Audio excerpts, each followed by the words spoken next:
북한 김정은 국무위원장이 러시아 보스토치니 우주기지에 도착해서 조금 전 러시아 푸틴 대통령과 대면한 걸로 전해졌습니다. 전문가 연결돼 있습니다. 김동엽 북한대학원대학교 교수 연결돼 있습니다. 나와 계십니까? 예, 안녕하십니까? 네, 일단 많은 전문가들이 이번에는 한 차례 만나는 거 이상으로 두 차례, 세 차례 이렇게 만날 거란 전망도 하더라고요. 그만큼 격식을 갖출 거라는 전망이 있던데 교수님은 어떻게 보세요? 여러 차례 만날 가능성도 있지만은 저는 일단 우주기지에서 한 차례 정상회담을 가지고요. 예.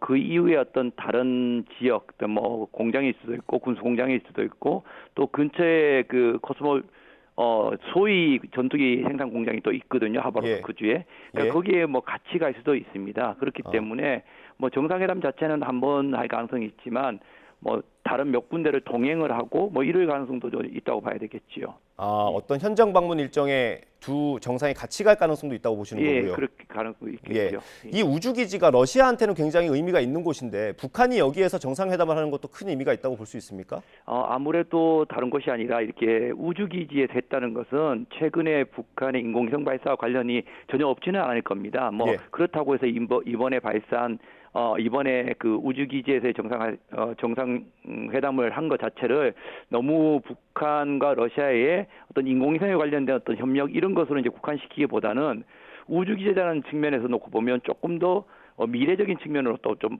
포괄적인 측면으로 봐야 될 것 같습니다. 단순히 어떤 군사라든가 우주적인 협력을 넘어서서 예.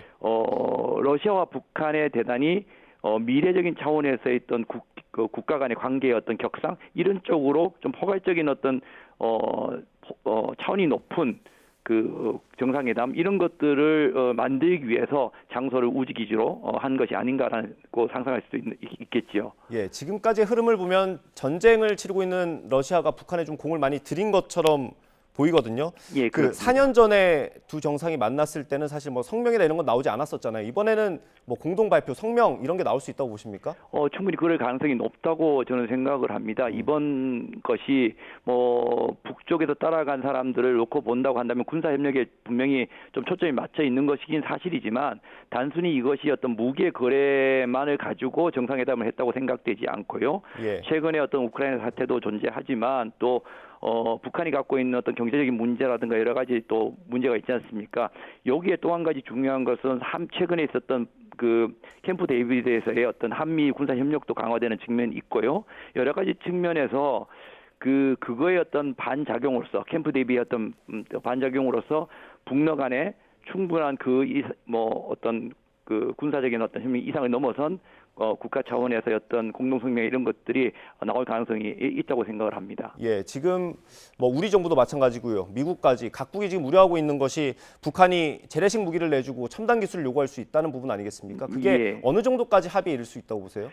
사실은 저는요, 북이 재래식 무기를 주는 것까지는 가능하다고 봅니다만은 러시아가 북한한테 첨단 군사 기술을 원천 기술을 완전히 주는 것은 그렇게 쉽지는 않다고 생각을 합니다. 물론 예. 어느 정도 도움을 줄 수 있고 군사 협력을 할 수 있지만 군사과학 기술에 있어서 첨단 무기의 원천 기술을 주는 것은 그렇게 쉽지 않습니다. 어느 나라도 그런 것을 주는 나라가 없거든요. 네. 아무리 북이 러시아한테 재래식 무기 필요한 우크라이나 전쟁에 재래식 무기를 제공한다고 하더라도 그거에 반대의 어떤 급부로서 에너지라든가 다른 것들은 조금 받을 수 있을 거예요. 그리고 오히려 완제품인 어떤 전투기, 소위기 같은 거는 받을 수 있지만 핵심적인 군사 기술을 주는 거는 사실 군사 무기의 어떤 국제적인 확산이라는 측면에서도 책임을 러시아가 져야 되고요. 또 한 가지 중요한 것은 러시아가 그런 기술을 줬을 때 네. 그런 것을 이용해서 북한이 무기를 만들어서 또 판매하게 되면 오히려 러시아의 어떤 그 무기 판매가 줄어들 수 있거든요. 이런 면을 놓고 본다면 우리가 재래식 무기를 주고 첨단 기술을 받는다는 것은 어떤 그런 쪽으로 연관을 단순화시키는 것은 적절치 않고요. 오히려 그 무기 거래 수준을 넘어서서 무기를 주고 다른 어떤 국가 간의 어떤 에너지라든가 다양한 측면에서 있던 북한과 러시아 간의 격상되는 이런 것들을 좀 상상해 보는 게 좋지 않을까라고 생각이 됩니다. 아, 그러면 북한이 지금 대북 제재 때문에 받지 못하는 그런 것들을 러시아에 요구할 수도 있다 이렇게 보시는 거군요. 아무래도 그 포괄적으로 보면 중국과의 관계에서 받을 수 있는 것도 있고요. 뭐 중국과는 잘 되고 있는 상황이라고 보고 있고요. 그걸 추가해서 최근에 러시아가 조금 다급하지 않습니까? 무기나 이런 것 때문에 그런 것을 전략적으로 전술적으로 뭐랄까 북한이 잘 활용했다고 표현할까요?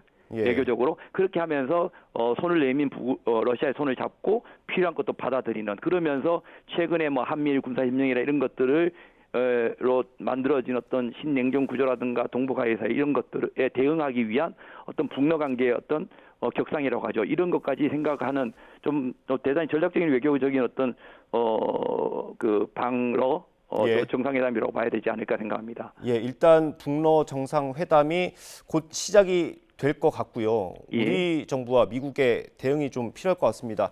미국 상무부의 고위 관계자가 뭐 다음 주에 온다고 하는데 어떤 방안들을 논의할 수 있겠습니까? 아무래도 뭐 이제까지 했던 뭐 제재 이야기가 또 나오지 않을까라고 생각이 됩니다만은 사실 예. 러시아도 마찬가지 전쟁을 이미 해서 많은 제재를 받고 있고요. 북한에 관련된 제재는 이미 오래전부터 많은 제재를 하고 있는 상황에서 사실 이제 최근 들어와서 우크라이나 전쟁이 벌어지고 또 미중의 갈등 구조 속에서 대북 제재도 실제적으로 유엔 제재도 사실 어떻게 제대로 작동하지 않고 있거든요. 예. 그런 측면에서 이미 뭐 러시아도 마찬가지고 북한도 마찬가지고 뭐 미국의 독자적인 제재든 또 우리의 제재든 이런 것들이 실제로 실효성이 과연 있는가에 대한 문제가 있습니다. 그래서 분명히 제재에 관련된 문제라든가 이런 어떤 경제적인 어떤 거에 대한 무슨 조치들이 분명히 나오지만 과연 그런 것들을 통해서 뭐 북한이나 러시아가 굴복을 한다든가 그 제재의 효과가 있을지에 대한 거는 조금 더 생각해 봐야 되지 않을까라고 생각을 합니다. 예, 알겠습니다, 교수님. 사실 급하게 전화드렸는데 인터뷰해 주셔서 감사합니다. 예, 지금까지 예, 김동엽 교수였습니다. 감사합니다. 예, 감사합니다.